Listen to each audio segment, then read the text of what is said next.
Oh my God.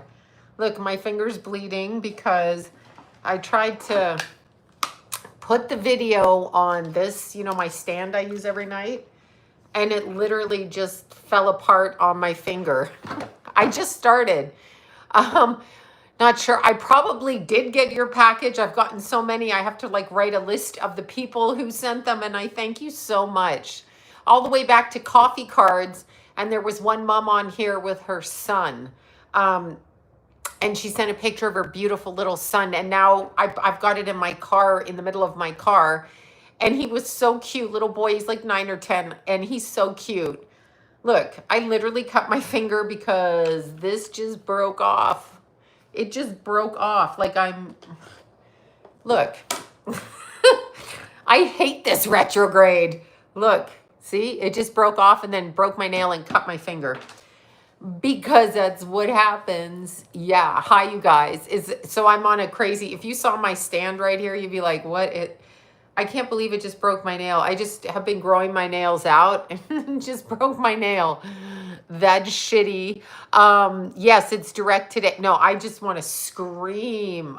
I just put my ephemeris under here to put the camera on. So I can't see. I can't see. It's so fucking brutal. Jason lost his car and we're trying to find another car, and we went to look at cars yesterday for him. And then we're like, I don't know how people are paying those interest rates. So then he found a car he liked, a secondhand one, and we went to get it, and it was gone when we got there. And it's like, oh my God.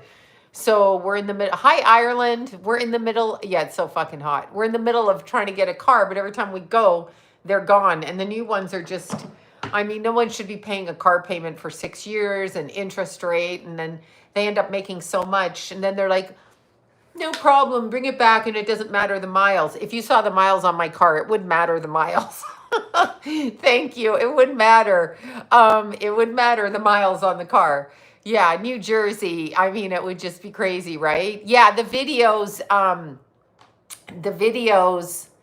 Oh, Sylvia, Psychic Sylvia, thank you. Yeah, I just got what I got. Which brings me to a point. So, how do you know, hold on. Between your energy and the energy that you channel. Well, it feels different. Okay, so I can't explain. I don't know how to explain that. I just literally, it's probably going to get infected. I'm going to die from a thumb cut. Okay, that's the kind of retrograde this is. How do you know the difference between your energy and somebody else's? Because, okay, how do you know when your hair is on fire versus somebody else's? Because you can feel it in your own essence. So I know when I'm feeling something, but not all the time. We're not taught, you and I are not taught to actually understand that some thoughts are not ours and some things are not ours. But it's really easy because when it's not easy, but when I'm doing a video and somebody requests a video, I get the feeling like I need to do the video. So I start probably a day or two before I'm going to film the video. And sometimes it pisses me off that I get the idea and then I got to film it. But it's not my energy. I don't feel those things. I don't feel drunk. I don't drink. I know what the feeling is like from maybe 40 years ago. But so when I say somebody feels drunk, like in Malcolm's, then that's not me feeling that way because I don't do that. But I'm assuming it takes some kind of discernment over years. And again, I've been doing this 40 years. So I tend to know, that's what we're doing. We're buying cash. But we were looking, that's what I'm saying, the cars we keep trying to do. But yeah, so you feel things. Sometimes I have felt anxiety. I told you that time we came home from Canada and I thought we were going to crash at LAX. John's like, please, Sloan, don't say that out loud on the plane. Please, for the love of God, having been pulled off of planes for saying such things. But before 9/11, I went nuts. But I could feel the anxiety and I couldn't pinpoint it. So sometimes you can feel it. Thank you for that. Sometimes you can feel it but can't pinpoint it, and that takes trying to understand it. And also, nobody's going to get it. That's obsidian. Everywhere's obsidian in my house. take time and take experience, and you have to sort of mark it. So when I had that feeling in my stomach at LAX, we did almost clip the wing of another plane. I'm talking, this was like 2005, 2006, 2008, I don't know, somewhere. My kids were little. And when we got off the plane and the two videos were correlated, what does that mean? I don't know what that means. Correlated means connected. Yeah, I don't know. I just did the two videos because I felt like doing them, and I can't even remember. Oh, Amy Bradley. There you go. Oh, your grandkids are all Leo. That must be fun for you. It's my turn in the mirror. It's my turn in the mirror. It's my turn in the mirror. But like the feeling never left my stomach. And later on that day, that guy was up in my bedroom that walked through the front door, and Jason thought he was a painter. I'll never forget him. Jason's like, I just let the painter in the house. I'm like, who's fucking painting the house? It was a guy that got out of a hospital, and he was wearing hospital like scrubs. Okay, scrubs. And I was vacuuming upstairs and I felt him, and he was in my bedroom. Now, he was medicated and looking for a phone. And so I had to coax him down the stairs and then push him outside the front door. Then my anxiety went away. So then I knew that the feeling was done. So now I associate that feeling in my stomach with that incident because I remember the way that feels. So no, that really happened. Jason's like, Mom, but I let the painter in. And I'm like, what fucking painter? We're not painting. Anyway, the SWAT team came. I actually called the police. Okay. I got a call the night that Scott Whelan died. Anyway, immediately got a call from somebody who was very close with him. So, but nonetheless, I think that one may have been drugs. I've never looked into it really. But yeah, no, it was weird because I called 911 and they're like, do you think maybe he mistook your house? I'm like, he was in my bedroom and there's no way that he should be out running the streets. Because you could see he looked kind of off. So then he went out to my car and he tried to take the license plate off because Jason was watching him out the window. Like they were just sitting on the couch. He walked in and they're watching them. He's watching them and I'm like, ugh. Anyway, the SWAT team came. They had him on the ground and they took him wherever they took him. Thank God they didn't shoot him. John was driving home and they had him flat on the ground because I'm like, called him. I'm like, there's a motherfucker in the house. So that house has just been crazy. We have had home invasion, as I've told you, just repeatedly. Home invasion, robberies, all kinds of stuff. And you can feel it. No, it's California. I told you on the day that honest to God, and I know people think I'm lying, but my family knows I'm not lying. But where my kids grew up, there's gangbangers across. Yeah, I believe that his was probably drugs. I've never looked into it though. Just that night, and I can't honestly remember. I can't remember what I said. But yeah, anyway, Keith's celebration of life was on my birthday. And when I was driving the flowers and stuff over to John's house about 4 p.m, I got caught in my own house on the street. So I drove up the street and down, not down the street and out. I got caught in the middle of gang firing. So my car, guy in front of me, 3 gangbangers behind me shooting at each other. That's like shit that happens. Like, and I didn't even feel that one. I just like literally went out like that. And so that's what happened. I mean, it was weird. Very weird. Very fucking weird. Let's see. Have you done a reading that you became scared while doing? That's a good question. Yeah, poor Keithy. I can hardly get out of bed this time of year. Yeah, I can't even imagine Amy Bradley's parents. They don't know what the fuck happened. My friend Carmen and her daughter Caitlin. I can't even, there's no closure. Like, where is your fucking child? And it's so crazy. It's so crazy. I'm trying to think. There's more people I've been scared of, not the reading. It's more people I've been at events with, and I've been able to feel what they want and see through the veil during like public things where I'm in closed public events with them, and I've become super scared. I've seen them shift in and out of being human, and entities go in and out. And this is during like regular daytime, nighttime events. And that kind of bothers me, but I've seen that since I was a child. So, um, that's just, then it's, let's get the heck out. No, I paused my car in the middle of the gunfight. And John was calling my phone. I was on the phone with Deanna. I'm always on the phone with Deanna when this shit happens. I was on the phone with her when I pulled up and saw Keith's body. So I'm always on the phone with her, and I'm either screaming or getting shot at. And that's a true thing. So I have witnesses. But um, no, I did the reading on Epstein. Epstein was a demon. Okay, so no matter what you say about him, he was in a certain physical form. Epstein was, and what jumped out of his body, which is why he's technically still alive, and the physicals over here is basically an entity that isn't human. Um, yeah, no one's safe in LA. You're not safe in LA. There's homeless sprawled all over the street, and they sell drugs out of the tents. People got to start understanding that. Like, they literally sell drugs in their tents on the side of the street, and that's what they do. Um, that's what they do. I mean, I don't know what to say. Yeah, I can't imagine. No. Trafficking. No, trafficking's not about your appearance.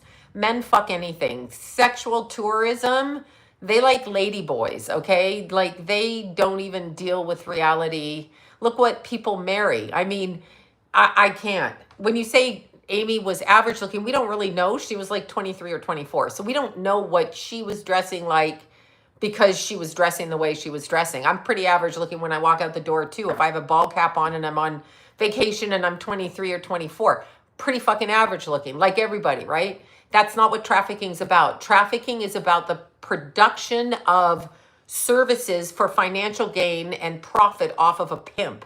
That's what that's about. And she was gay too. So men love to like stick it to a woman that doesn't like them. That's all the more fun for them because they're going to torture her on two different levels that way. She didn't want men touching her.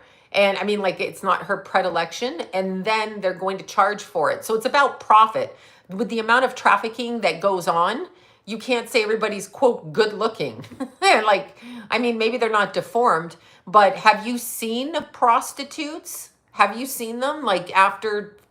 No, I'm serious. Look up Trashly Anonymous. You guys know her, Ashley.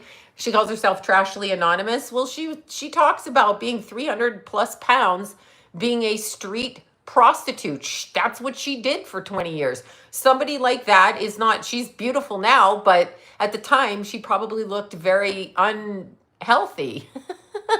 She probably didn't look, Lilith is the dark moon. She probably didn't look like, upscale. It's not about upscale. It's about they confine you. They fuck 5-year-olds and 3-year-olds and 10 months olds. What does that look like? Attractive or not attractive? Who's doing that? That's what's happening. So, I mean, I don't know. I just know that they take something that's not theirs and that they literally procure it into oblivion for their own profit. So men go there. Yes, okay, there you go. You understand that that's what they do. They pay to have access to an object, in this case, the person that they're trafficking, in order to have a connection to the money that product brings. Do you think your drug dealer cares if you OD on fentanyl and they got to read about you dying in the paper? They're laughing. They're taking that money and they're giving it to their family, their wives, their kids, and they're acting all highfalutin driving around. So never be impressed by that shit, because your drug dealer or your drug person or whatever is profiting. And when you die and they bury you from that person's drugs, that person doesn't give two shits. They're going to sell you the drugs. All they want is the money in their hand. And once the money's in their hand and they got the Louis Vuitton and they got the this and the that and they got the girlfriend and the this and they're going and they're eating champagne and blah, blah, blah. That's all they care about. They do not care about you. Just get that through your head. And here come the flies because the fucking door is open. Well, Mexico traffic money they make here to Mexico. Yeah, well, no one cares about you. And it's not about whether you look good or not. Yeah, it's not about that. As a female, way up. Wait. So Ghislaine as a female, way up. Oh, what's up with her? Yeah, well, she's a pick-me bitch. She's a position, she's a pick-me. So keep in mind, on this planet, in this society, they pit women against each other, right? So if you're going to be looking for vibrance in any kind of connection on this planet, they pit women. They pit us to judge each other. And I can have her husband, and how come that guy married her? And she's not attractive. And look at her fucking blah, blah, blah, blah, blah, blah, blah, all the way down, right? So Ghislaine is raised in an Illuminati family. Her father was Mossad. That's like been proven. So she aligns with the attention of her father. Her father wants to raise her in the family like she's one of the boys. So she takes on the male position as a madam. Don't think a madam isn't a pimp. A madam is just a politer word for a woman that procures other people. And there's like, we give them freedom. We protect them. Yeah, if I'm going to hook for a living, I'm going to do it myself. I don't need to fucking give money to you. I'm not giving it to you. So, but that's what Ghislaine was. She was a high level pimp. She's a woman pimp, a madam. So what in society do we find friendly? So a little kid will run up to a woman rather than like a bearded, tattooed, smelly man with a tool belt on. A little kid needing help is probably going to find a woman and ask her. That's why they're the worst kind of people. So they're betrayers on so many different levels. They are such betrayers. And I know, I'm not saying, I'm not saying like you should, I don't do what you got to do and pray.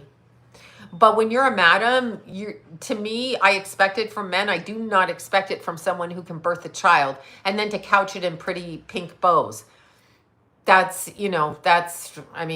me, and that's my opinion. If you're a woman, I expect you to protect children. I expect you to protect young ladies. I expect you to tell them, I'm not going to hire you because I don't want you to defile, Pygmisha. Exactly. I don't want you to defile your body, because then we get to the next level of what human trafficking is. Human trafficking is the extortion of energy from source, creative source, God's source of the human being. That's what trafficking is. They are opening up this person, the trafficked person, male or female, old or young, the trafficked person's body energy field, and they are basically opening it until they steal the soul of that person piece by piece by piece. That's actually what's going on. So when you're a pimp, like just ask, oh God, root chakra, soul. I can always feel it in the solar plexus. Yeah, I wasn't protected by anyone either. I was protected under the guise, but yeah, we sent you away to protect you. Okay. Yeah. So why? Well, because it's a setup. Diddy's a setup. So when you're looking at the energy of, well, God, yes, I know God protects me. I'm talking about human life, and not the way, let's see, Sloan. Wait, Ozzy, see everyone mourning him. Yeah. Sloan can, yeah, Ozzy can definitely feel it. Yeah. They feel it. That's another thing. This is why I like certain people. I liked Ozzy. You know that I went backstage and all of that stuff. And I like it, okay? I love Black Sabbath, love their music. Love, okay? My whole life, love. Know everybody connected, etc. This is though, just because you love something, right? Just because you love something, the more you attach it here through mass energy portals, okay? Like imagine dying and having however many millions of people focus on you. How are you going to get past that? So there's something in the tie to the name that continues to profit over here energetically. I'm not just talking about money, energetically profiting, but that's mirrors are portals. Yes. But so when they're trafficking human beings, they are trafficking the essence of your power and your autonomy with source. That's actually what's going on. And it takes you right off your path. Shame on the people that purchase people, though. Shame on the fucking people that purchase people. Shame on the people who do that. I don't care what's offered to you. You get some balls, stand up, say something. Say something. I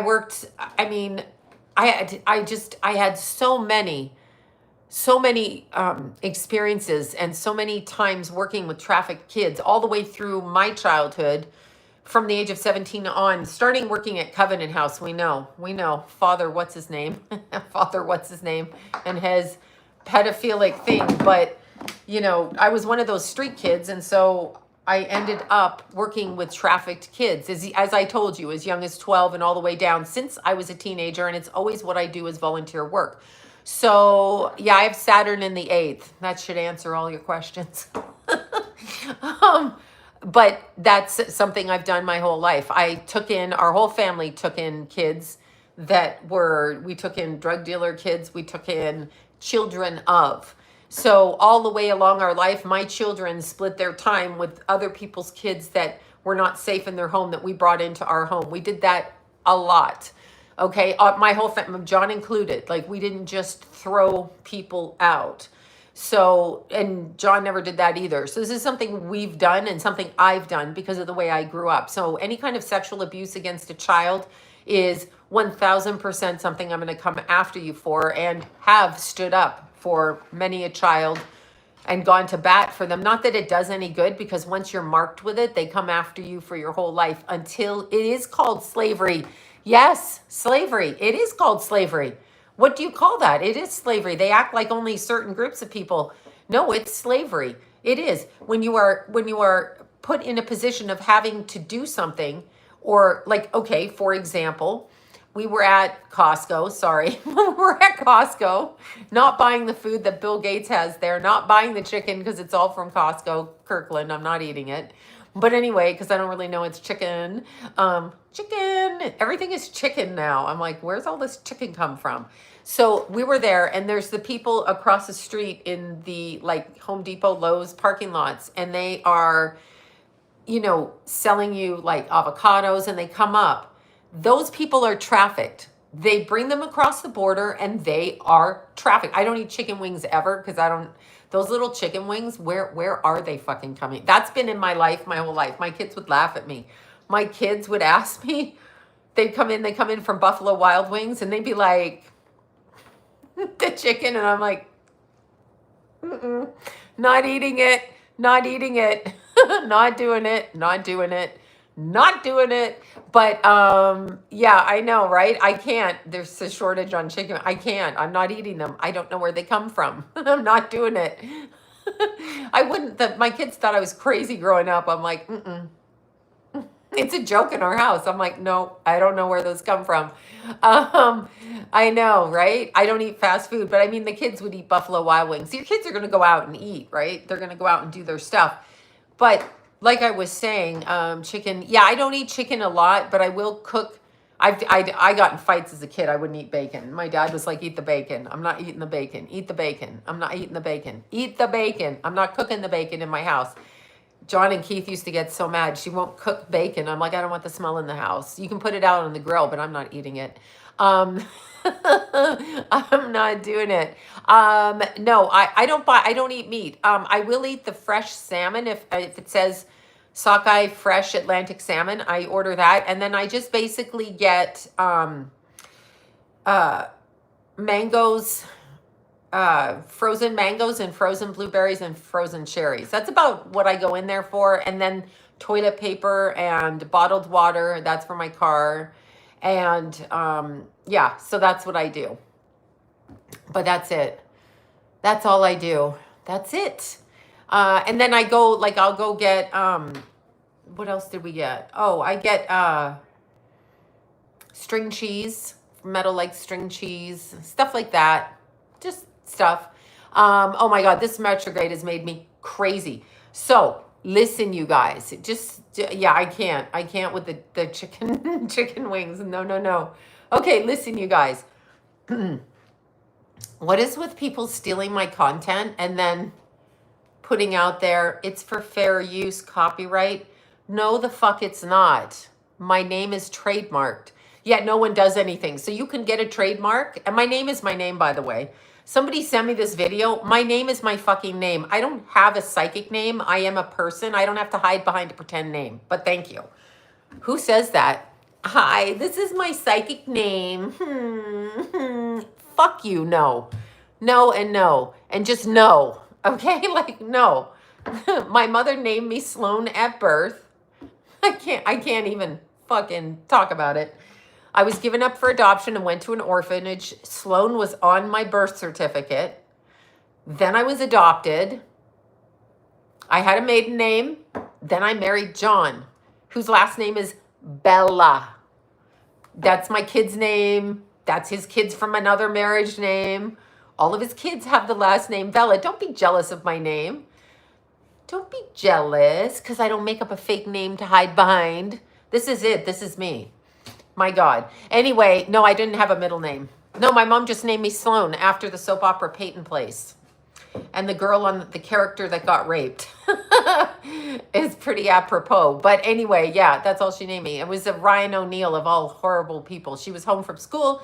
She was watching the soap opera. She found out she was pregnant. And she was like, yeah, that's what I'm going to name this child. And she named my sister Tara after Gone with the Wind. Tara. I know, right? She's like, the character got raped. I'm like, well, so did your daughter. Like... Okay, I don't know what to say, like whatever. And my sister's name was Tara. So yeah, and the funny story is when she came to stay with us, when John's son Jimmy, last name Bella, Jimmy over there, when he was alive, there's a street exit on the 5 freeway that's Tara Bella. I said, don't set these two up or we're gonna have Tara Bella if she's with Jimmy, and it's gonna be the street off ramp, right? And I was like, no. I know people don't like that you're unique. They wanna make a comment about your name. That's my fucking name. And I don't know what that noise is out there, but the door is open. Saturn in the 8th, yes. Tara Bella off the 5 freeway, but my sister's name was spelled Tara, like Tara the plantation, in Gone with the Wind. These people, all day long. I don't know what's happening. You hear that? Oh my God. Anyway, yeah, so it was, yeah, we were like, don't let those two date. Because Jimmy's like, I'll take your sister out. And I'm like, back up, baby. Back up. So anyway, Carrie the movie. I remember Carrie the movie. Yeah, the retrograde's over, but still, you got a 2-week shadow period. Let me shut the door. Excusez-moi. Excusez-moi.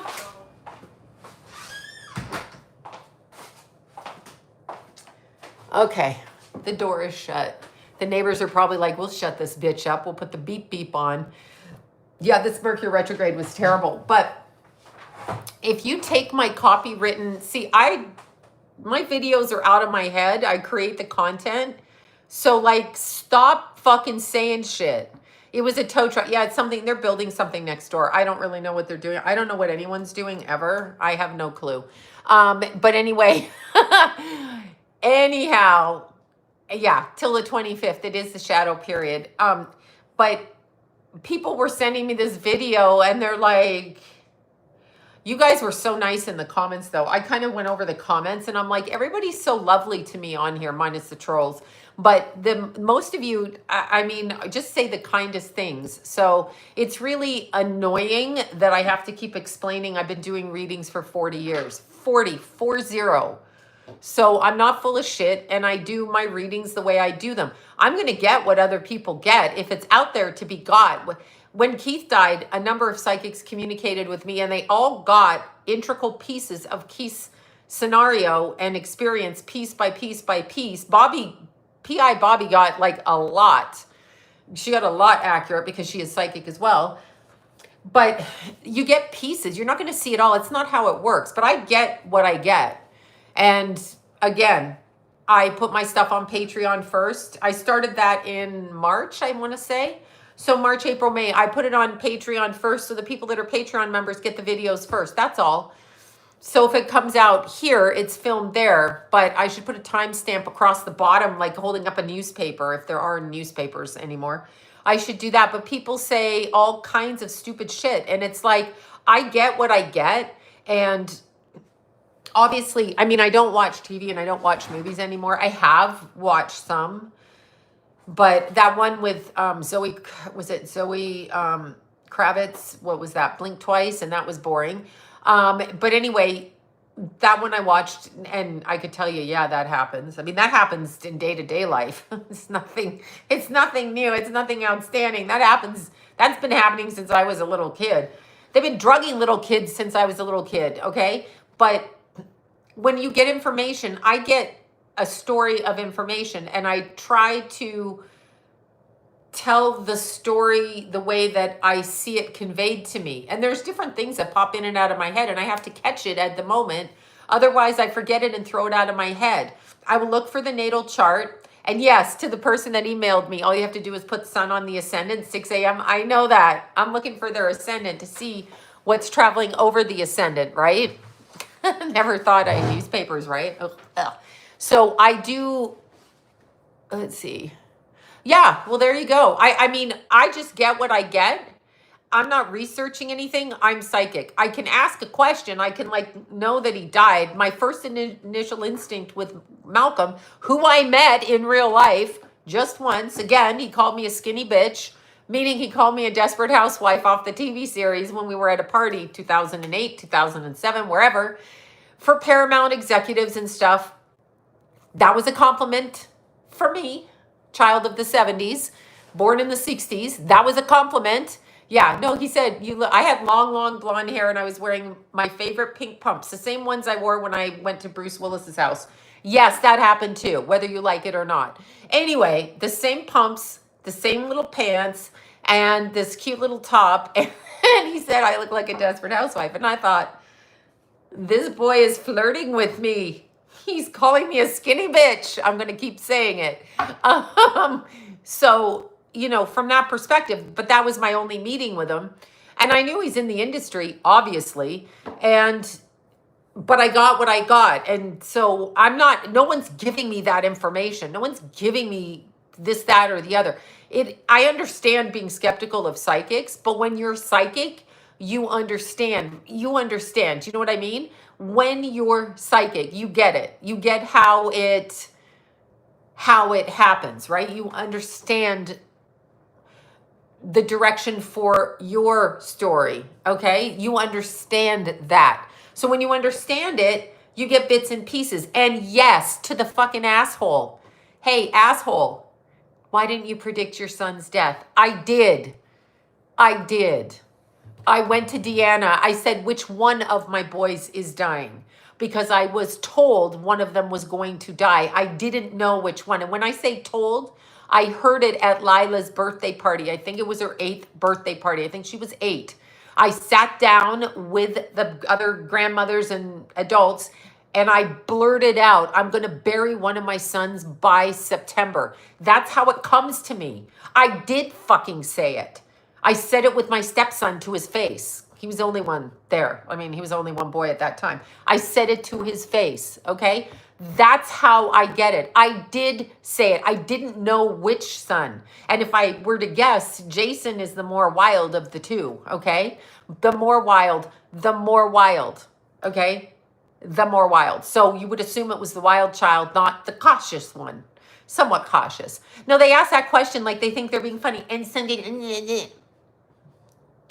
Yeah, I get it. It's a thing. It's no one in my family that I get this. This is something I get. And when I hear the wording, I can't stop the wording. I heard it from Michael Jackson. I heard it during Jason's 14th birthday party with all his little friends in the living room. I came in from running and it was maybe 6 months before. Jason was having, I don't even think it was his birthday party. I think he was having a coffee party because I got an espresso machine. And he was making coffee at like 4 a.m. for all his little friends. So I bounced out the front door, came back in from running, and I heard Michael Jackson's going to die.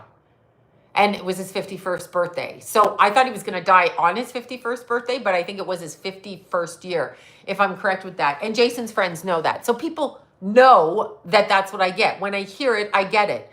Does it make me anything? No, it just means that's how I view the world. I can be wrong and I can be right. That's it.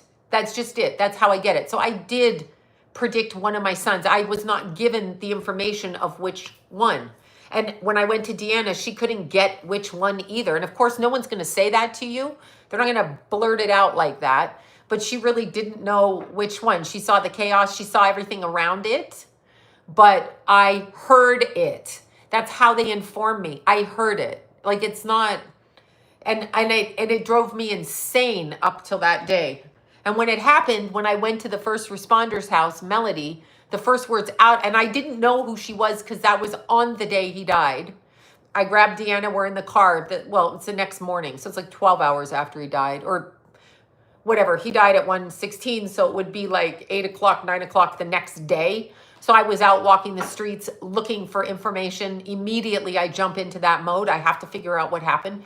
So I'm looking, and I didn't even know who the first responder was. I heard somebody say they were down there. So I was on the street, and I saw this, well, I shouldn't even say, but anyway, I was on the street, and I saw this bear on the front lawn, statue of a bear. And I'm like, that's it. And I walked right up to the door, and I said, are you the house that helped my son? And I said, I knew it. I knew he was going to die. That's the first words out of my mouth, because that's how the information comes. And I found the house without the police telling me, just so we're clear on that too. And no, I don't know that street well. I know the street well now, but I didn't.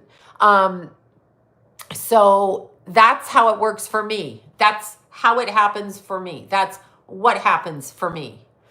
That's it. As a child, I saw John. I knew that I was going to marry a man that already had 2 kids in California. That's what I told my family. That's what I heard in my head. I didn't know his name was John. I didn't know any of that, but I just saw. Thank you for that. Thank you. That's just how it works for me. March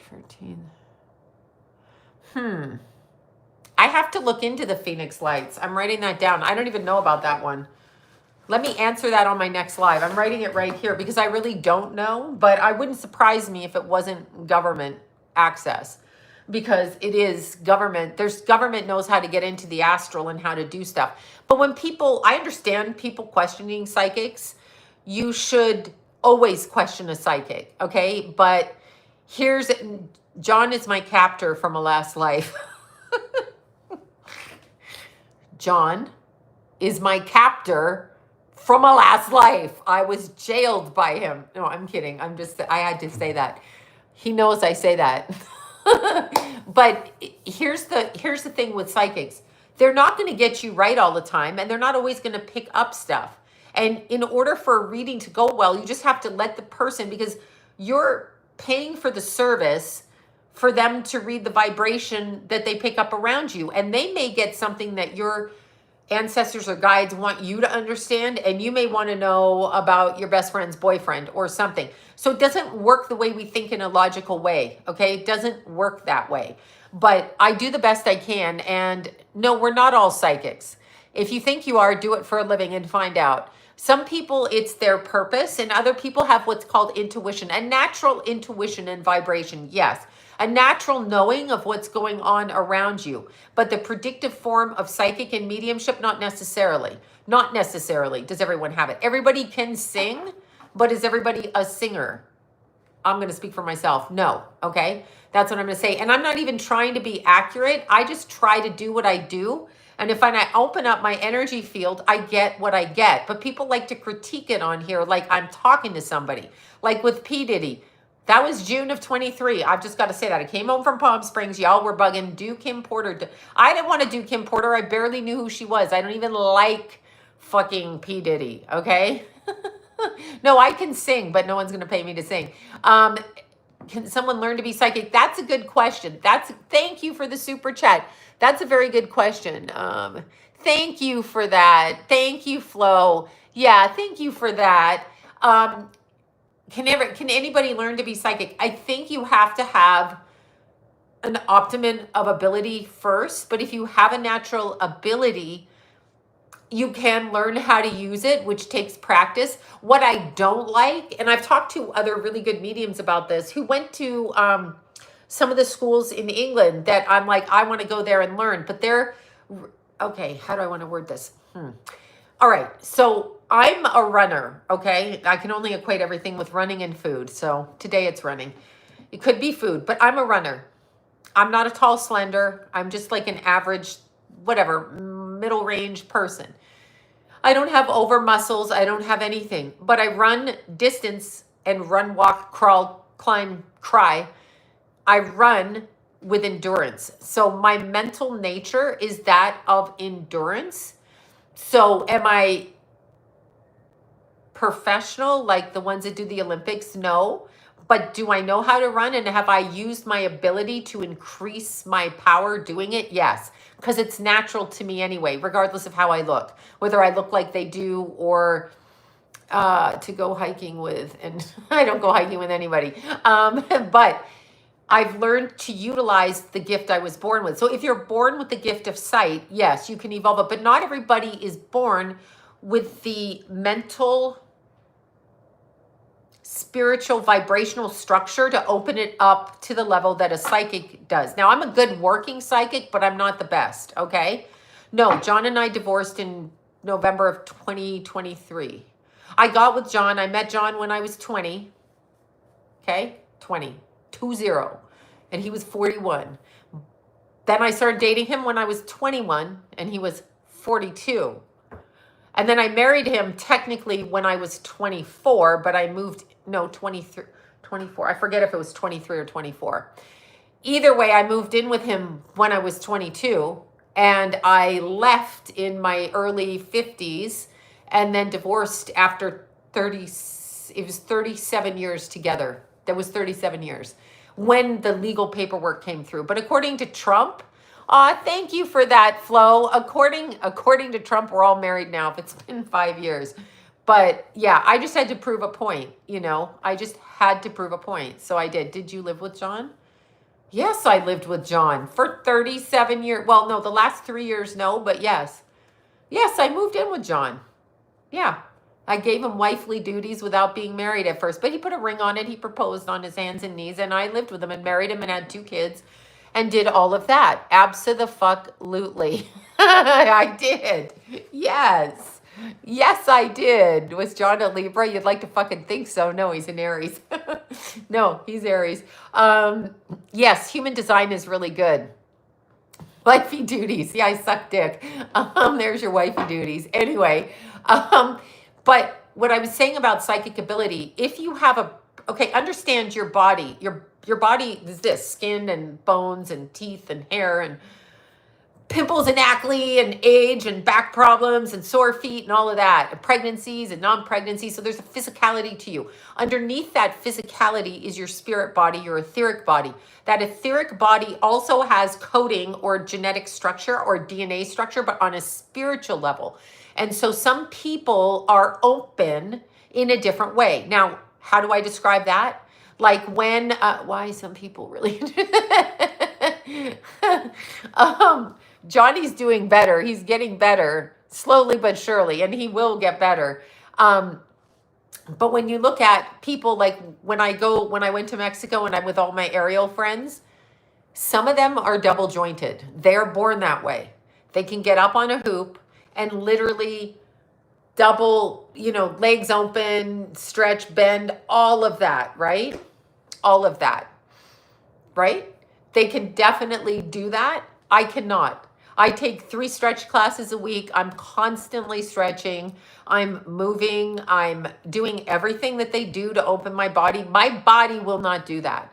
It's the same thing with psychic. So psychic is a double jointed ability to connect to energy is how I would word it. And no, not everyone has it. They want you to think everyone has it. What you have is a really good intuition and instinct and moments of psychic ability and moments of mediumship. If you have a child that dies, you're going to connect with your child, your husband, all of those things. But are you actually hypermobile? There you go. You know that that's not natural to most people. Oh, hell no. I've tried to be hypermobile. 911, help me. I'm stuck. My legs are split. That's my hypermobile. But when you're looking at it, it's your etheric physical body. So the etheric body has the coding in it to allow it to open and grab information in a different way. I don't know why everyone doesn't have it, but I can tell you that not everybody has it. And each psychic or person, and keep in mind this too. There's many forms of psychics, okay? There's clairaudient, clairvoyant, clairsentience, where you can smell synesthesia, I can't say it, when you can see colors, when you just know things, all of that, right? But the way that your physical body handles information is also the way that you will read as a psychic. That's why some psychics get it the way they get it. And some people have to rely on tarot cards because that's what opens their ability. It's like paint by numbers. I'm a non-tool psychic. I just get what I get and I've always gotten what I got.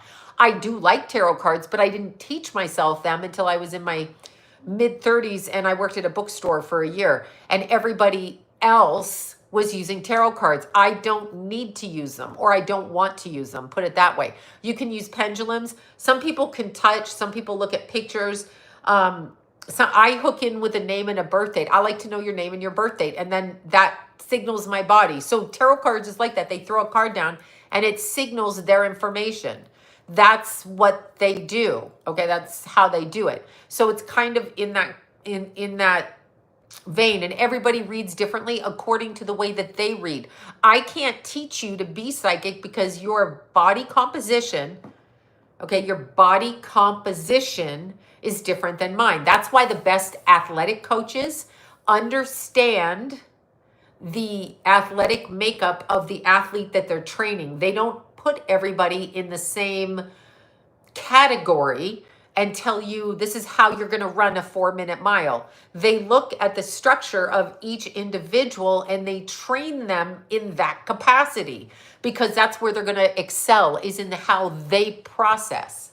They will tell you to do a warm-up, yes, of course. You're all going to be doing sit-ups and push-ups and planks and fucking blah, blah, blah, blah, this. But when it comes to encouraging your athlete to excel and get the best performance, that's an individual thing, okay? That's an individual thing. So this is how it actually works. And again, I've been doing this since I was a child. My son, my Jason, was instantaneously, and I'm saying this out loud, he just hates it when I talk about him. Oh, thank you, Flo. In the name of Jesus, thank you. That's so kind. I do believe in Jesus. I am Christian. Don't yell at me. And I believe in everybody's religion, but I just believe in Jesus. I mean, for me, I'm Christian, and I'm not a crazy Christian. I don't go to church. I don't push man-made up concept on people. Jason, when he was little, was so far advanced from me as a child that it was really unique to watch. Like John would be like, oh, I've got shivers. Yep, pagan, you absolutely. So Jason was instantly a medium. Now Keith was a different kind of medium, and he dreamt things. So he came to his understanding of his abilities in a different way than Jason. Jason was just like, blurted out. And Keith was like, I dreamt this and I saw this color and it was here, but where is that? Where is this? That kind of thing. So it's really interesting. And they're both my children. Okay. John has dreamt things. So a year before Jimmy died, I remember sleeping, and this was in 96. John sat straight up in bed and went, oh my God, Jimmy's dead, and went right back to sleep, right like that. So it's interesting. People gather. I'm not going to be with anyone who's not technically psychic. So Jason isn't going to date anyone that's not psychic, and neither would Keith. That's just the way it is, because that's our pool. You can't live with like somebody who doesn't understand your psychic stuff, because it will be torture. And if it's your calling, it's what you have to do. So your family has to be open to it. Yes, my parents thought I was crazy and sent me to a hospital, blah, blah, blah. Got to go to the shrink. You're a little crazy one. My dad went bananas looking for bugs. I'm like, they're actually aliens, but whatever. He's like, there are no bugs in your room. I'm like, the earwig men are there. God damn it. They're all around the bed. That poor man checked under my bed, checked everywhere, in the closet, to the point of a nervous breakdown when I was a child, and he's like, if you open your mouth and say it, I'm going to fucking slap it shut. Like, he just had such a problem. For the first 10 years of my life, that's all I basically said. So it's a thing. That is my purpose. This is what I'm supposed to do. I was supposed to do it. And whether people believe in psychic or not my problem, not my monkey, not my concern, right? I thought they were earwig bugs. Earwigs with pinchers? They look like earwig men. Tall, dressed like nomadic Bedouins. I've described this a bazillion times. Bug faces, but standing upright like men. They were around my bed every night I went to sleep. I thought they came from under the bed. That, you know, psychic Tourette's is another thing. That flipped me the fuck out, all right? So when you're looking at it, now there are people, and I consider this not to be true. So I'm going to get into trouble with people online who consider the teachings. I've seen some people on TikTok and on YouTube, and they teach that everything you learn is a lesson. I hate that with a passion. I reject that and I rebel from those teachings. I understand that you're going to learn from every situation, but I'm going to say this again. You don't have control over which lessons are thrown in your face. Earwigs, yeah. Earwig men, yeah. They had bug faces and their bodies were split in three, but standing upright and over 6 feet tall. My birth mom's Canadian. I was born in Canada, raised in Canada. I am Canadian. Take off, eh? I am Canadian. I had to grow up in a school learning French. I like maple syrup. I'm from Ontario, Toronto to be exact. East York Township. My family grew up in Lawrence Park. When I was 12, they moved up to King City because my mom wanted property and horses and things like this, and for her dogs. I moved up to King City. Then I was shipped off to boarding school in London, Ontario. I was expelled. I came back to King City. I spent a few months in Aurora at Williams High School. My brother went to Aurora High School. I got kicked out. I ran away, and the rest is history. Got captured at 15, ended up in Keswick, whatever the school was there, for a few months, and then took off again. That was my life. Yes, I'm Canadian. Okay, that's been settled. All right, now we go on. I'm like, yeah. So anyway, yeah, I got captured. That's what I call it. And I'm just like, don't, Keswick. Yeah, you know Keswick. What was the high school up there? I can't even remember it. Anyway, I like maple syrup. Yeah, we used to do maple syrup. I mean, that's just what we used to do. Yeah. And then why did you run away? Why does anybody run away 2 months after they're 14? Why do you think? Why do you think most people run away and end up in the sex industry? Oh, that's right. They're being abused in their home. That's right. Alcohol, drugs, abuse, beating, verbal neglect, blah, blah, all of that, whatever.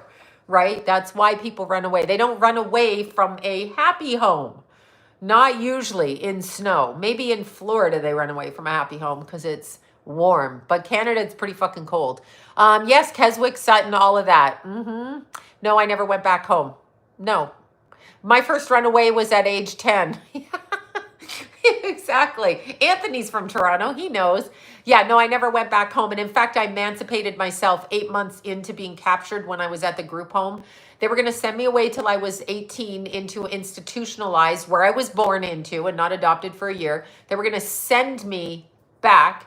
And then this lady, I've told you the story, in court, little blonde pixie, dark tan, and you could smoke cigarettes. She was smoking a cigarette. She's like, I'll take her. And I'm like, who is this fucking woman? I don't even know her. And they're like, you're going to go to the Lovelock group home in Newmarket on Main Street. No, not Main Street. What street was it on? Anyway, I went there with 12 other girls, and I went in there.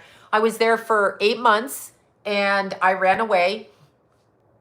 And I then went to court by myself and emancipated myself. My mother asked me to come back home, but it was a little too late because I asked to come back home and she just, whatever. Anyway, when I gave her a hug and asked her to come back home, she kicked me with her foot onto the curb. Like I clung to her and she kicked me. So when you do that to me, I'm not ever asking you for shit.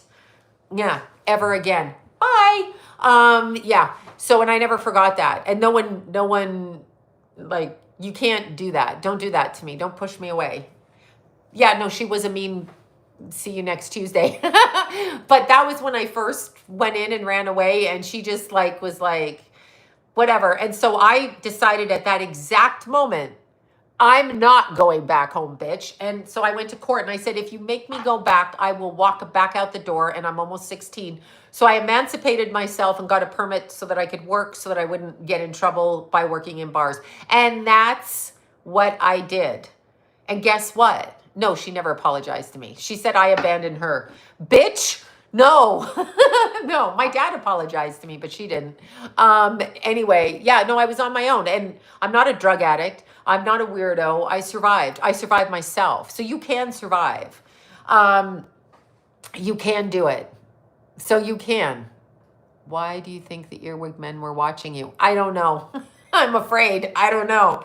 Maybe I'm one of them. Ooh, Twilight Zone music. Yeah. So yeah, I will never come back. Like, and once I make a decision, it might be, could take me 3 decades to act on it. But when I hear you say something over here, one day I'm going to walk from you too. So I can do it and I will do it. I get like that. I'm like, I never forget. And I know you don't really like me underneath. So no matter what you say to me or how you make amends, if I don't feel it, I'm gone. And that's it.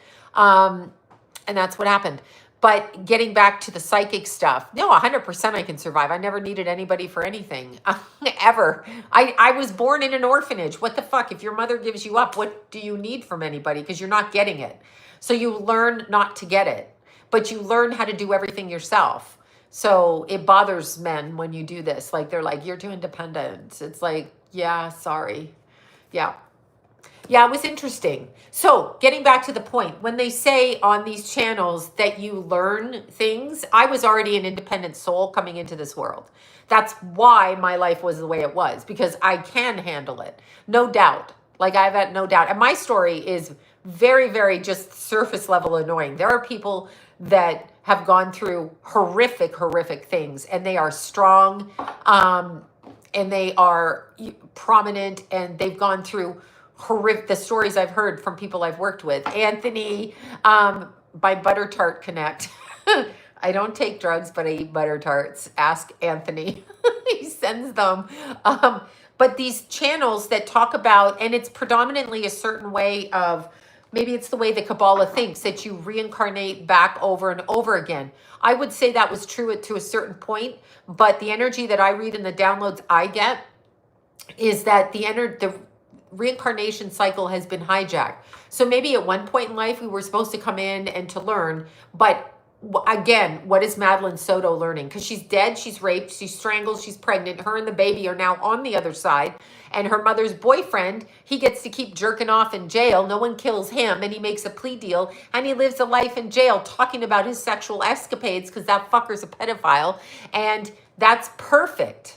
He gets to do it. The mother, she has no repercussions on her. She doesn't give a shit her kid's dead. So why, what lesson? Who's learning the lesson there? So we're trying to gaslight people into saying that they're so ultra. I know God sees everything. You're correct. I just don't believe it's the way it's described. Okay. I don't believe it's the way it's described at all. That has not been my experience. I see many folded in levels on a dimensional level to different, and I've been to them. I've always astral traveled, but lifetime of karma. Yeah. Okay. So people have that theory.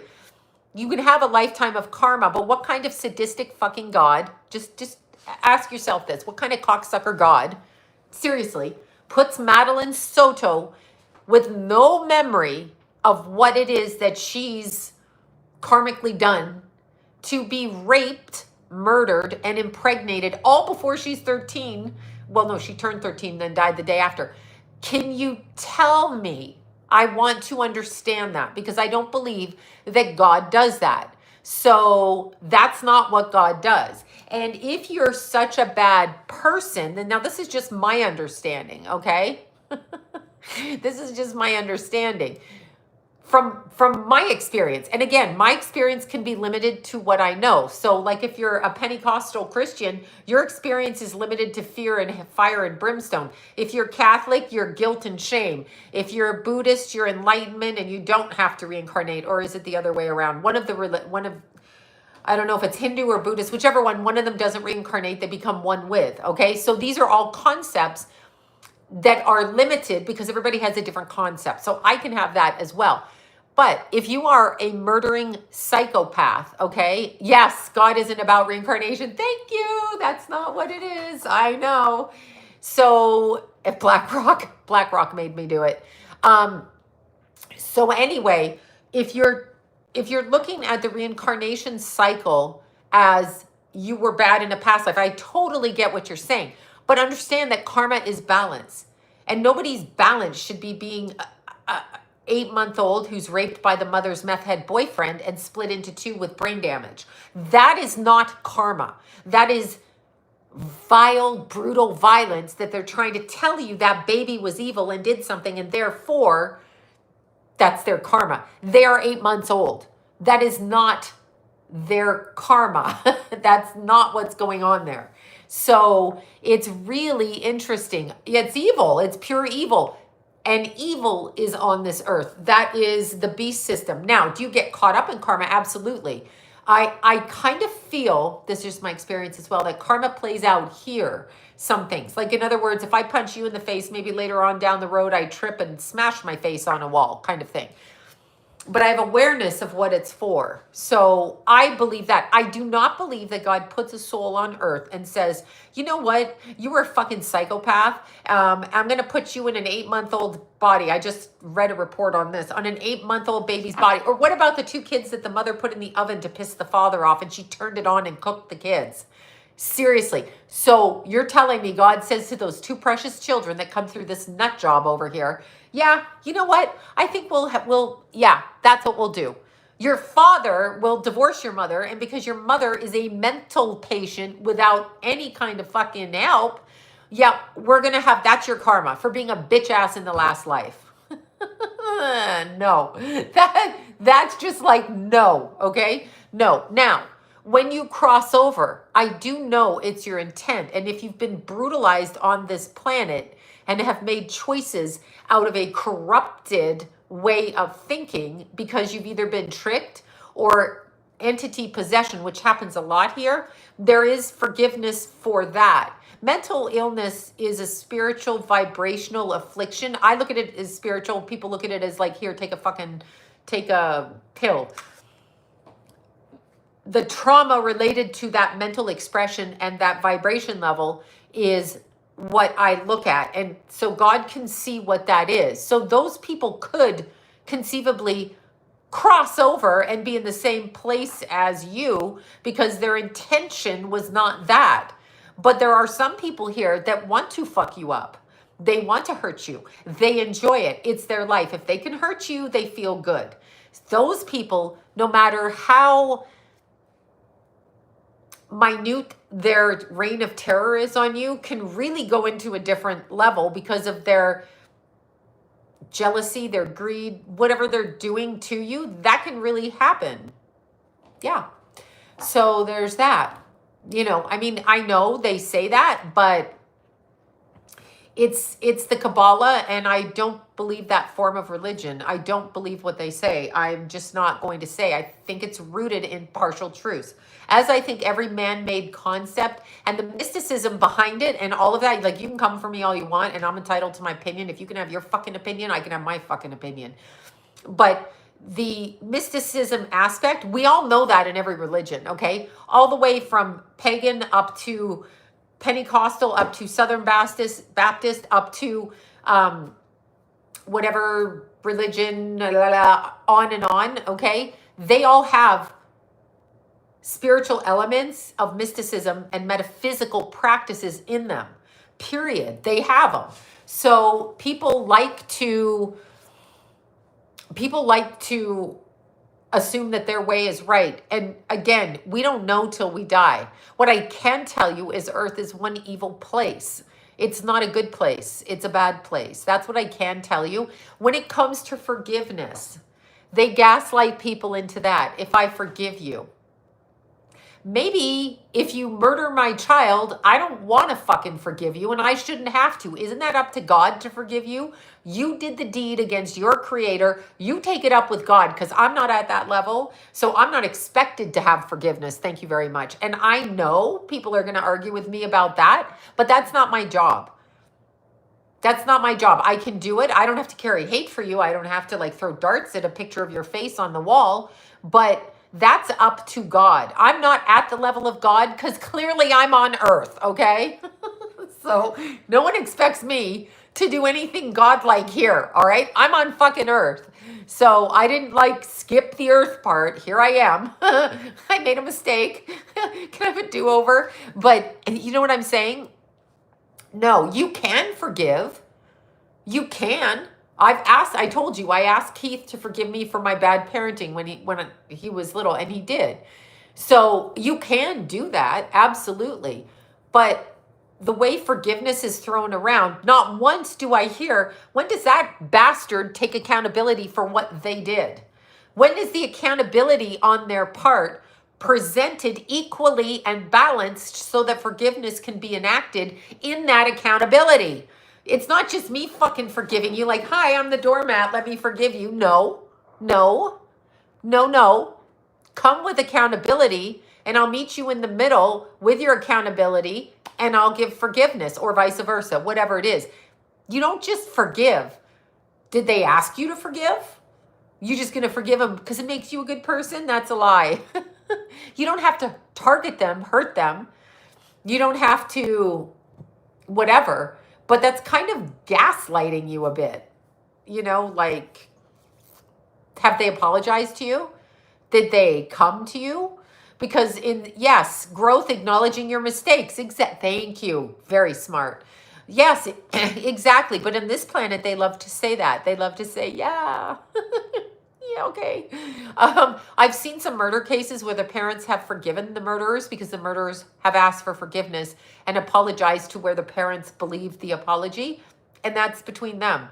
And that's different, That's different. I'm in court for Keith's accident. We have one more court case. I found the person and I'm in court. So that's what I'm doing. And yes, I did it myself and I did it pro se, pro per, and then Bobby came in and helped me and other people helped me, but I had to file a lawsuit myself to get it started under the statute of limitations. So I'm of this. Yeah, I know people don't like it. They want me to forgive. I don't have to think about you, but that's up to God to forgive you. I give it to God because I don't feel like forgiving you. So I'm asking God to forgive you because you can do whatever the fuck you want to do. That's up to you. But you don't get to come into my life and do something and then walk away from it and then make me feel shame and guilt because I don't forgive you. What is that? That's some bullshit gaslighting. Oh my God. Yes, I did find the person. And you know why? I'm going to give a shout out to Ryan, who's now dead. He's Jason's age. So he would be 33 in May. He was a Taurus. I think it was May 5th or May 8th. He either died right before his birthday or right after. So I get those two dates up. Anyway, 1992, Ryan was the first kid behind Keith that we found. And Ryan, I didn't know it because the cops didn't tell me shit. I guess on the initial report way back. Anyway, I put signs up. And Ryan called me a couple of months, September. Keith died in July, September. And he told me what he witnessed. And because of his description of a particular person, I knew I had to open a lawsuit because nobody mentioned this person and nobody described this person. One of the first responders, Melody, sent me a picture from her house down the street. And in that picture was the described person standing behind Keith's car, which George had put there. And I went to every house in the neighborhood with this picture. Do you know this person? Have you seen this person? And I thought maybe she was the wife of the person whose house she was standing outside of. Nope. So I knew that she probably was going to be on, they were probably going to be on the police video cam, the LAPD body cam footage. Well, you're in for a long haul with that one because they are paid by taxpayers and there's freedom of information. It's amazing to me how people get murdered and the reporters get it right away, but the family asks for it and they fuck with them for months. 3 years to be exact.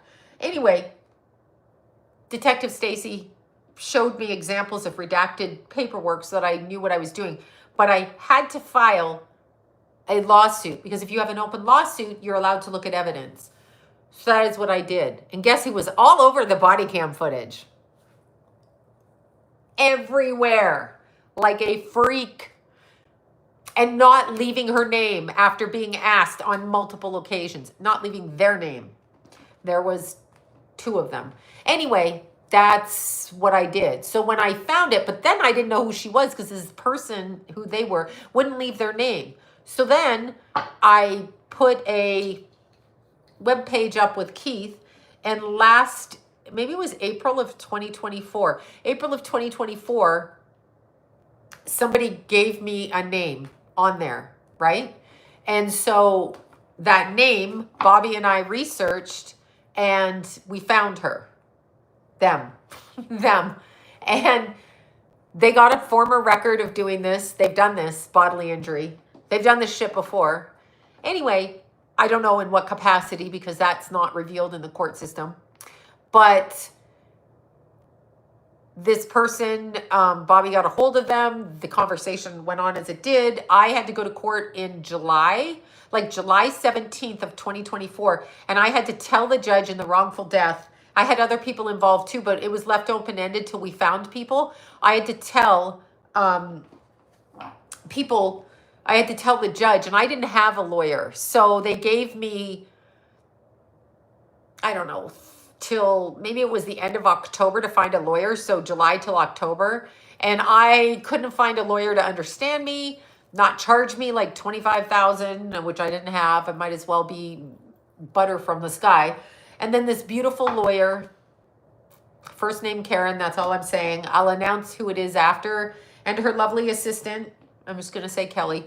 Anyway, I called and Kelly put me through to his boss, and she has diligently worked on Keith's everything and got it into court and got me out of trouble, because court does file back actions against you when you don't know what the fuck you're doing, which I did not.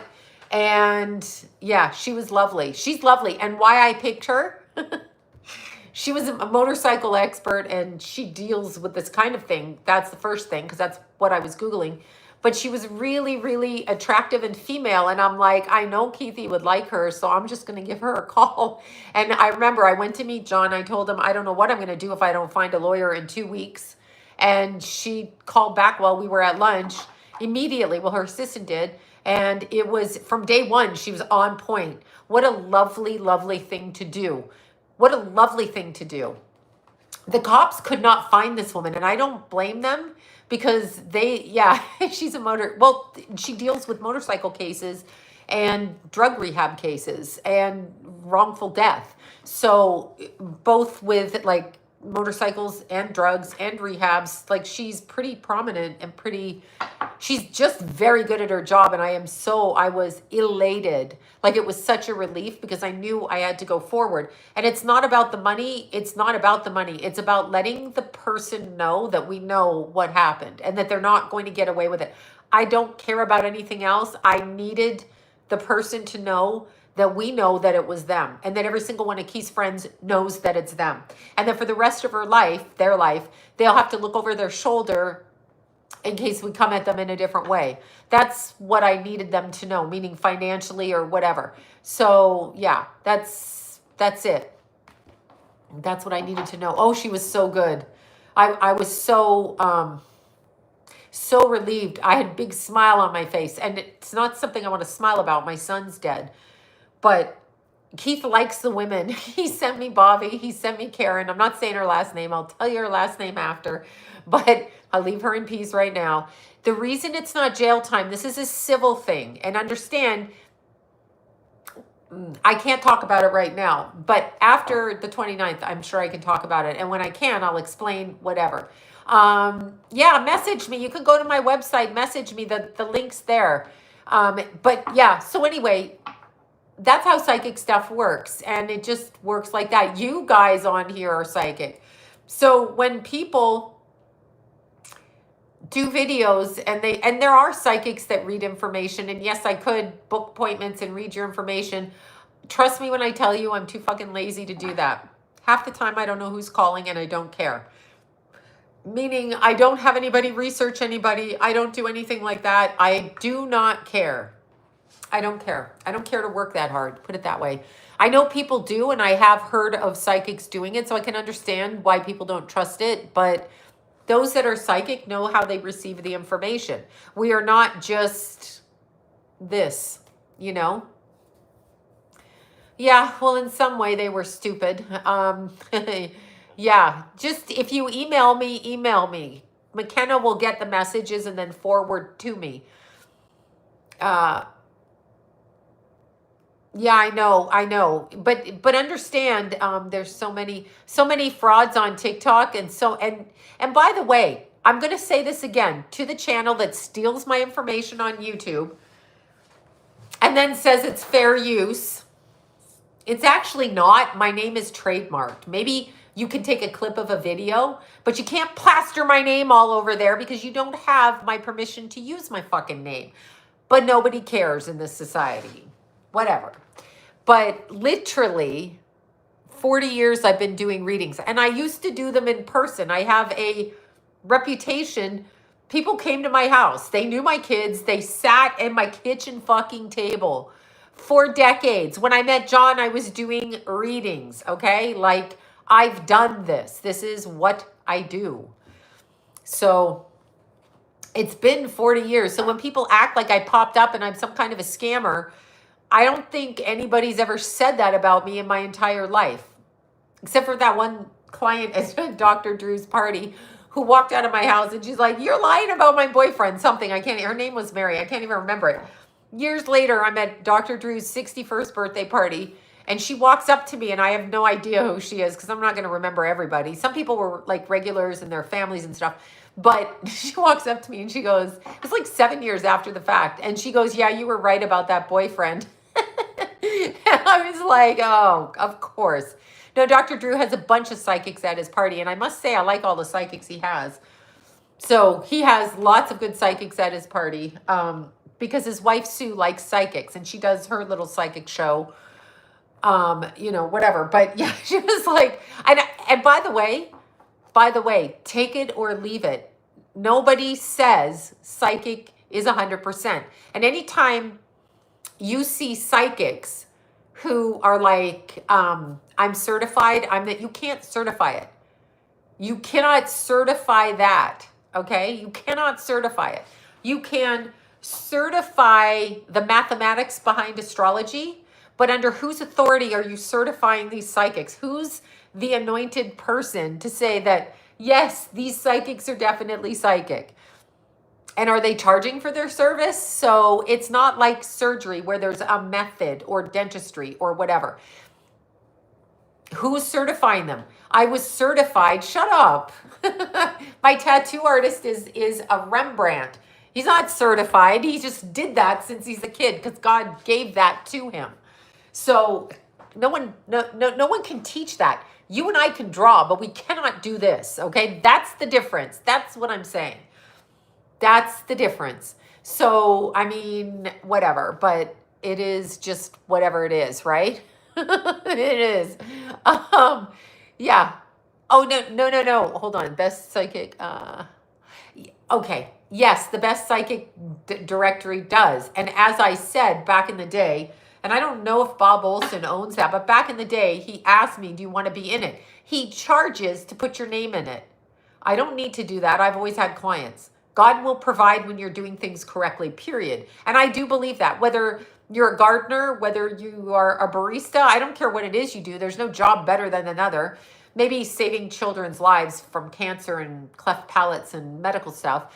But you can't, I'm not going to do my work the way you work. I'm not going to do it the way that you say that you do it. I'm not going to do it that way because it's not how it happens for me. But if you're charging and I have to read you for you to rep me, then you're harnessing my energy as part of yours by saying you're a skeptic.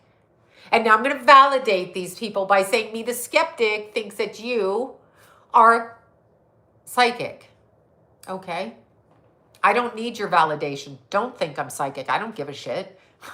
Go to one of the, I don't care. I don't need the validation. You shouldn't need validate. This is the validation of this. Do you see what I'm saying? That is the validation. So when people say they're certified, I mean, astrology-wise, yes, but the interpretation of how I read a chart is much different. So they might not think The way that I read a chart is the correct way to read a chart. That's up to interpretation of the planetary positions. The mathematics on a chart and the basic meaning of things, you can be certified in astrology, yes, but again, these organizations are, I remember back in the day when I wanted to put my name in one of the astrology books, because I said psychic astrologer, they banned me. Okay? Because they want to make astrology a science.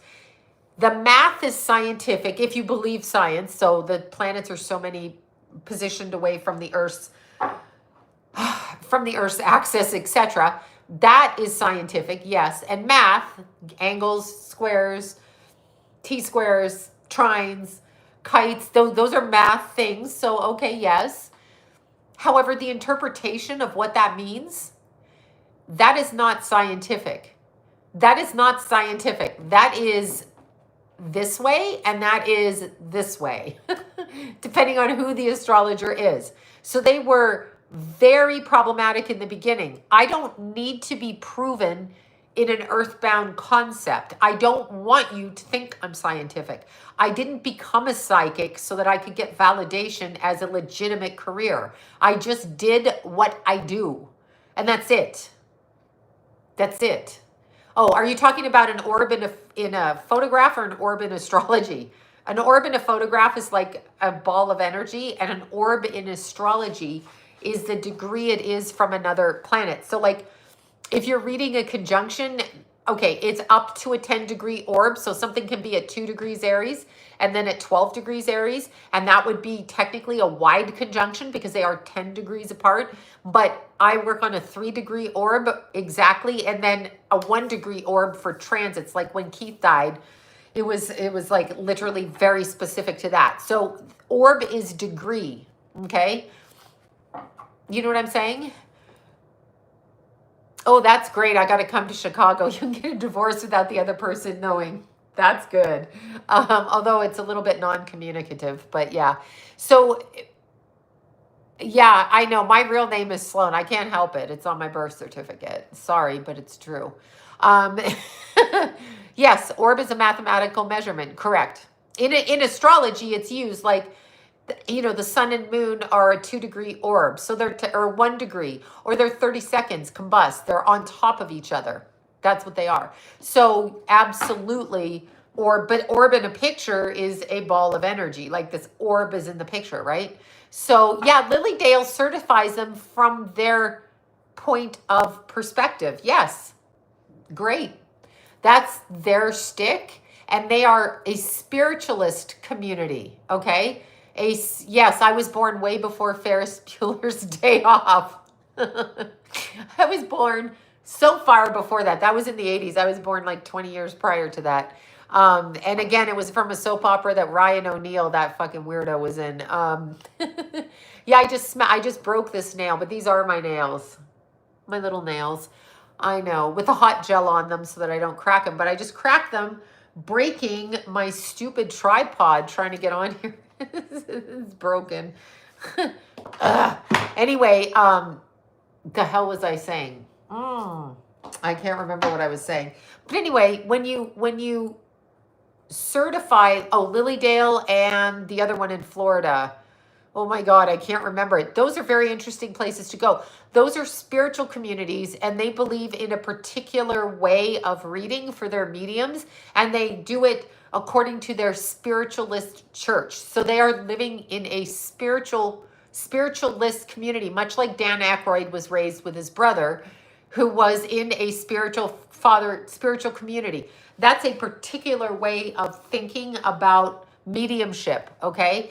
That's a particular way of the Monroe. I love Robert Monroe, if that's what you're talking about. I think it's Robert Monroe.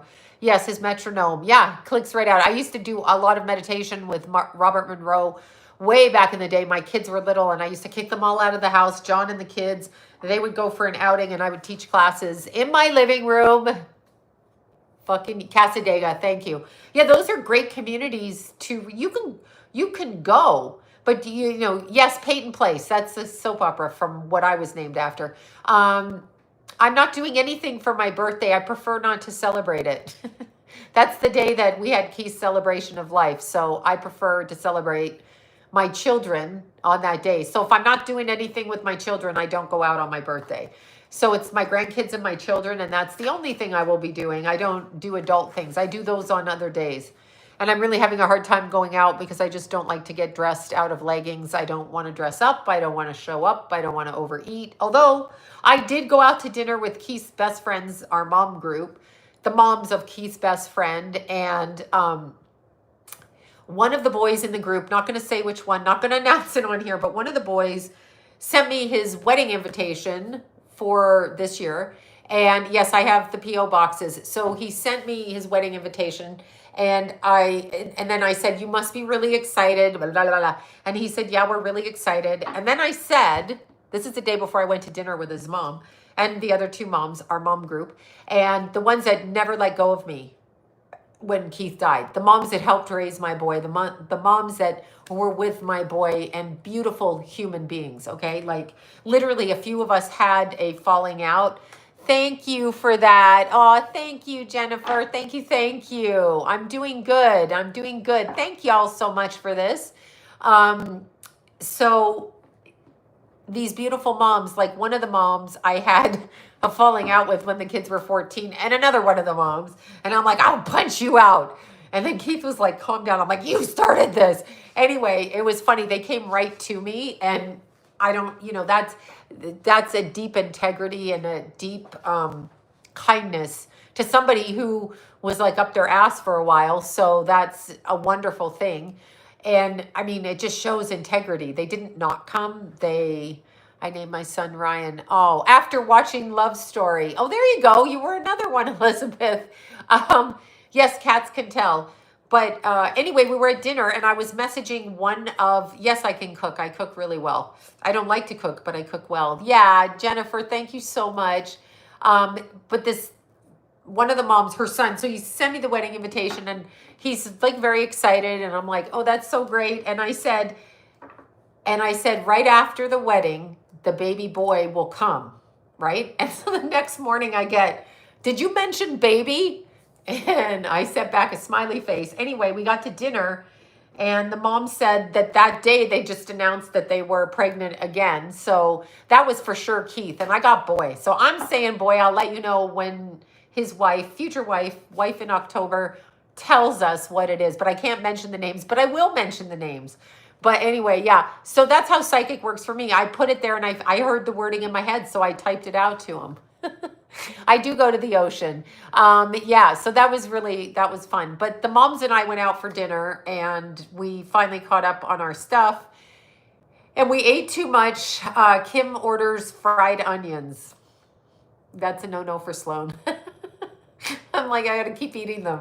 She's like, she ordered like a plate like this, and I'm like, because I ran up Mount Baldy again, and I ran up again. So every 2 days last week, I was running up Mount Baldy, and it was really fun because I'm training. So I was training, and I got to do the altitude. Then I ran into some friends on Sunday, which was really nice. An old hairdresser friend of mine and her friend, and they're doing Mount Whitney. So that was really fun.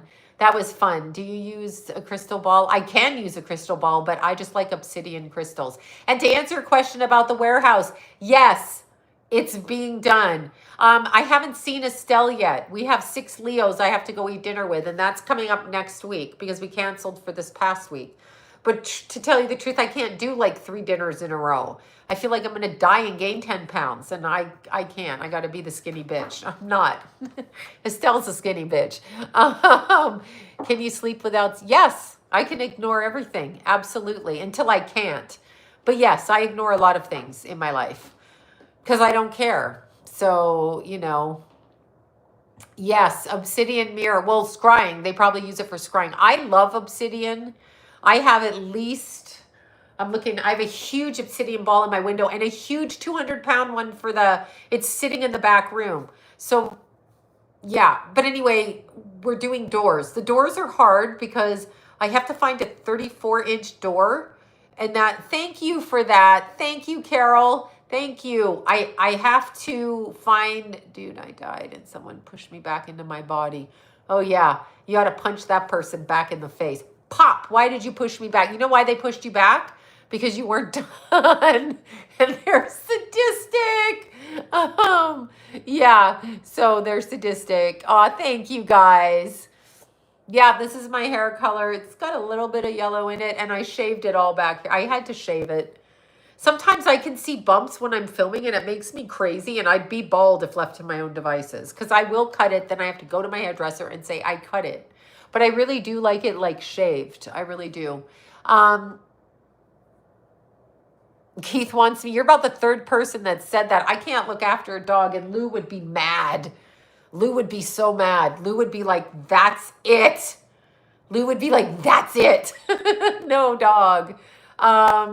Let's see. I wish I had. I love the mountains. There's people on the mountains. I look people. I told you I've gone up, done cactus to clouds, and I'd love to be bald. Yeah, I got over that. Like, I really have no hair. My hair is less than an inch, except for like right here, but it's maybe 2 inches. Yeah, it's just like wearing a ponytail. I just pretend I'm wearing a ponytail, but I'm not. I've done cactus to clouds at 3 in the morning in the pitch black by myself, right? And I ran into, like, about a mile up, a group, 3 drunk guys and a girl. And exorcisms are definitely real.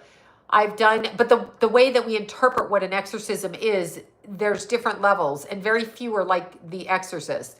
So there's exorcisms where things go in and out of the physical. Absolutely.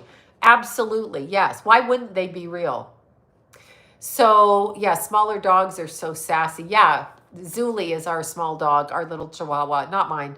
She lives at the other house, but Zuli, and then baby Jack. So baby Jack, he sneaks food all the time. John tells me, I don't know why he keeps gaining weight. But he sneaks from, whoever's around with food. You turn your back, Jack's on the plate. He's like, yum, and he's on the plate. But anyway, I ran into these guys on the hill, and I just looked them. They're like, what are you doing? And they were obviously drunk, and I said, what are you doing up here? So whatever you say to me, I mirror back to you, and then you get bored with it, because I'm not afraid of you. So I'll look you in the eyes. I'm not afraid of you. I will watch you. I don't care. So I've had people follow me up the hill without a light on in the middle of the night, and I can hear them. Yeah, beagles are so funny. I can literally hear them. I can hear their steps. I can hear things. It's like I can track the area. I can hear them. So I'll turn around and go, where's your light? Because it is 3 a.m. in the morning, and there is no light on the trail. Like, you're in the middle of the fucking desert. It's pitch black. And it's just, and they're like, oh, I go, are you going to the top? This happened one time with a guy. I saw him coming across the parking lot. I was about like up the side of the hill, and I saw him and no light. And I was like, this guy thinks something. Anyway, he got bored with me shining my light in his face. He's like, can you stop doing that? And I'm like, nope. I'm like, no, I'm just helping you see. I'd be a bitch like that. I'd be a bitch like that. I'd be a bitch. So yeah, I don't have a problem. I learned to run in the middle of the night because I had kids. And if I wanted to exercise, I had to go in the dark, like a lot of moms, and go pick my kids up and wake them up in the morning because their dad had to go to work. So I learned that, and also the sun. So I like to get up early. I continue, when I was in Mexico, they're like, why are you up at 4:30? I'm like, because I am. Ha! So I like bound out of bed at 4:30, even though I'm tired. So that's just me. And if you're going to get me, you're going to get me. I'm not walking around afraid. No one cared when I was 14 and walking on the streets. I didn't see one adult stop and say, can I help you? Are you okay? I didn't see that. I saw all kinds of other conversations going on, but not that. Yeah, so they don't care. I was fine, and I'm fine now. And I might not be. So this weekend, oh my God, this weekend, y'all. Yes, pets go to heaven. Pets are your healers. They're actually evolved beings. So your pets are just a whole different level. But okay, so I'm coming down. So I went up one way in Mount Baldy, and I'm going down a different trail because I don't like to pass the same people on the way down. So I'm always doing loops and trying to go around people so I don't have to see the same people, right? So it's Sunday. It's a little bit busier. So I'm coming down from the top, and I'm taking the shorter way down. So less mileage, 4 miles and a steep incline. So I start running, and there's this guy coming up. Maybe he's like 35, 45. I can't tell really, but I don't think he's older than 45. He's got a jacket on. It's like 100 degrees. It's about 7:30 in the morning. And he's got his 2 ski poles. And he's doing this, right? So I step, because he has the right of way, and it's slippery. It's kind of like rocks. So I step to the side, and he goes, I've got my music on. I've got Tupac on. That's what I got on. I fucked your bitch, that song. I got that on.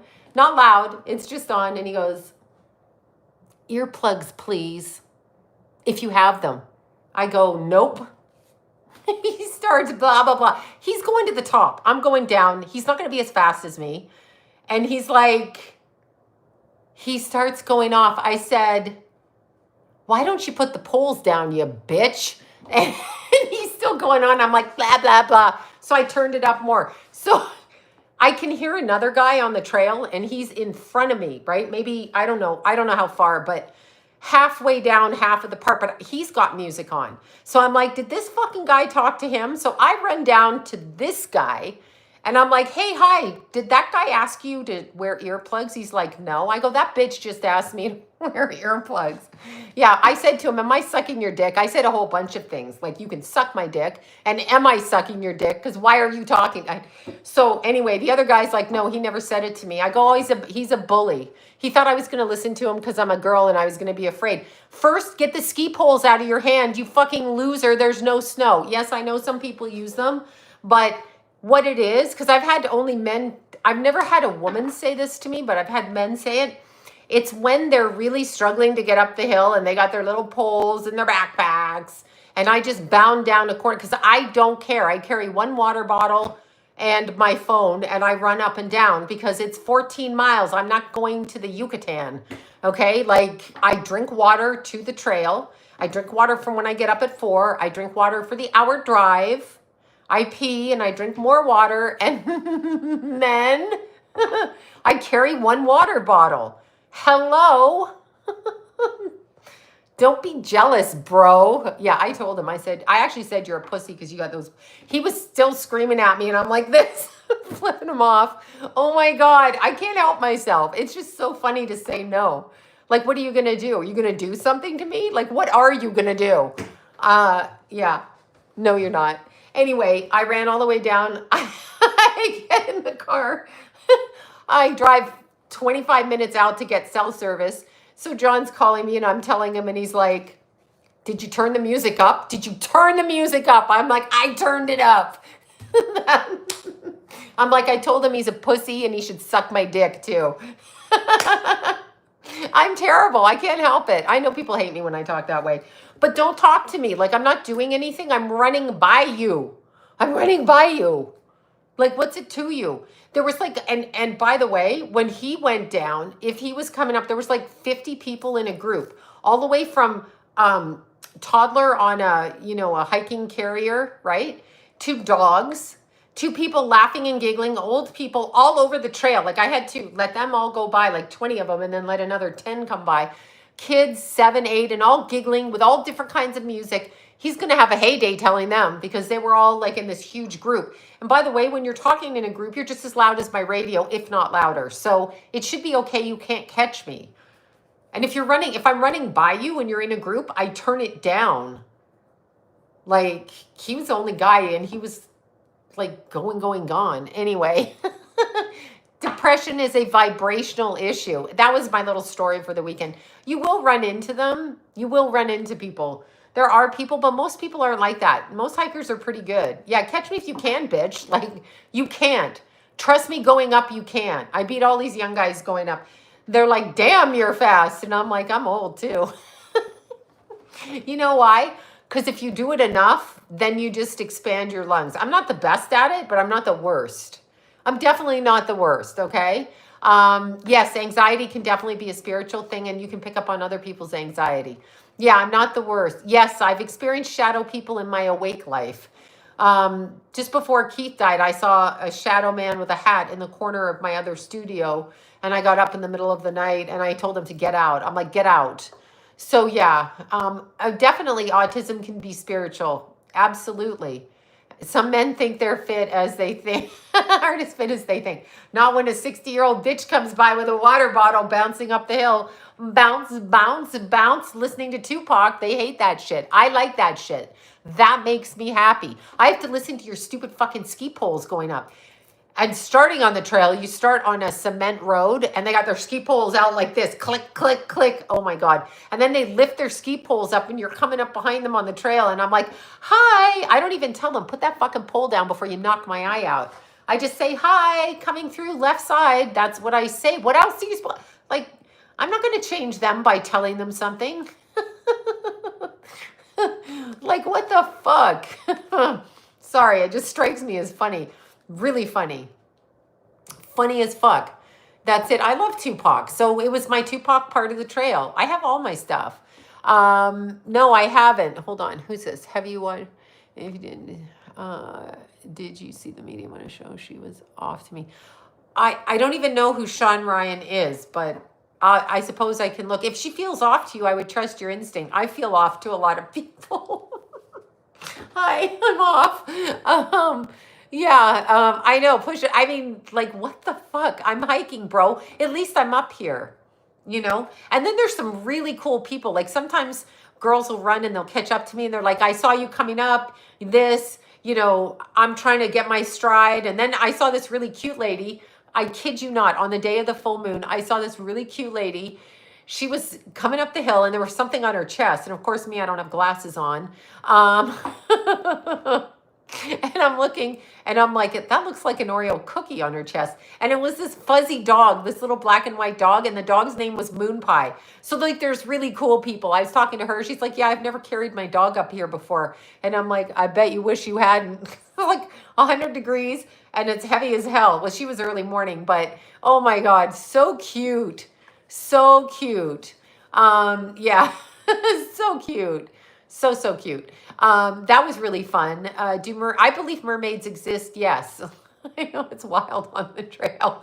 I'm just like, there's dogs, there's people. The weekends are full. I usually go on times when there aren't a lot of people. I maybe see 2 people and sometimes no people.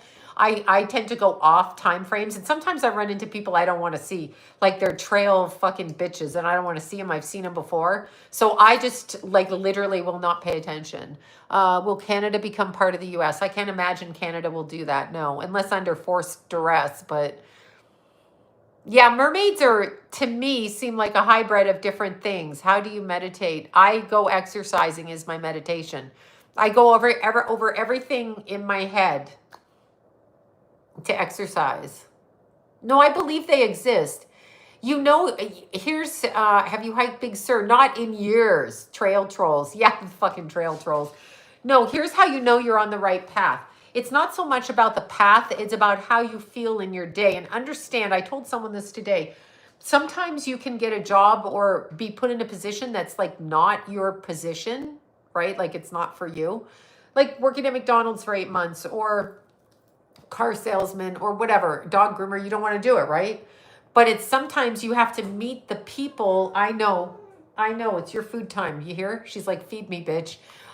Sometimes you have to connect with people on a spiritual level in order to, my arm just twitched, hi there, in order to elevate them or elevate you. It's interesting. So it can give you ideas and you can befriend people in this position and then they can be a big part of your life over here. So that's sometimes how that happens. I know hey, Lou, come here.